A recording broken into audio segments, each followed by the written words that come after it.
You're watching CoastLife, and whether you're in the real estate industry, you're a buyer, you're a seller, you may have been seeing some news affecting the real estate industry lately. Here to tell us more, of course, are our friends, the Parker Group, Rachel and Dustin Parker. Thank you for joining us today, because this is, I mean, it's a sensitive topic, but it's an important one to discuss for really everybody who may be involved in real estate right now. Tell us about what's going on. Absolutely. Yeah. So if you're familiar with the real estate process, typically what happens is that a home seller will contact a real estate agent. And the way that the buyer is represented, which a lot of people don't actually realize this, is that the seller's real estate agent splits their commission with the buyer, with the agent who brings a buyer to the property. Gotcha. And this is actually called buyer's agency. So you have seller's agency and buyer's agency. And that's kind of at the heart of this lawsuit, is trying to determine how that buyer's agent should be compensated, who should be compensating them, and just generally how real estate agents are compensated in the industry. Gotcha. Yeah, so I mean, the National Association of Realtors is kind of the center focus of the lawsuit right now, but there are some other large firms that have been included in it as well. And the lawsuit claims essentially that we are, as real estate agents, violating antitrust laws. And by essentially forcing, as it states in the lawsuit, to have sellers pay the buyer's agent, who's not necessarily representing them in the process.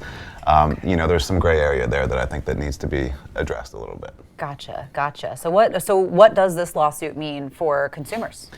Yeah, I think it depends on how it goes, quite frankly. It's literally happening right now. Yeah. It's, you know, there's a DOJ investigation also that kind of pairs with the lawsuit, and I think the likely outcome, and potentially for some good reasons, is that the role of a buyer's agent is going to change. And I think that there's going to be more transparency in the process for both buyers and sellers in terms of how these people are compensated.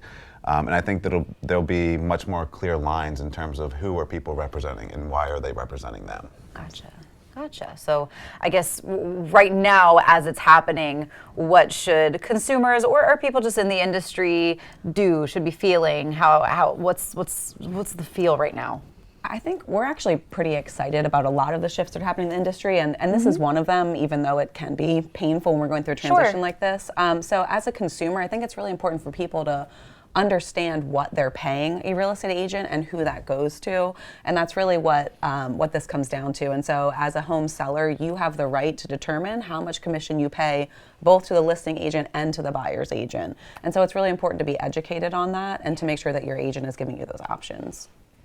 Yeah, and it's really interesting because I think, you know, our industry is very different than most. You know, you don't typically go and purchase a vehicle and have someone represent you on the buy side of it. Right, very true. Now, a home purchase is much bigger in most cases than a vehicle purchase or any other product. And so there's reasons for some of those differences in place. But I think that consumers are kind of, especially with housing affordability right now, at a 40-year low. And in this area particularly, people are really feeling it.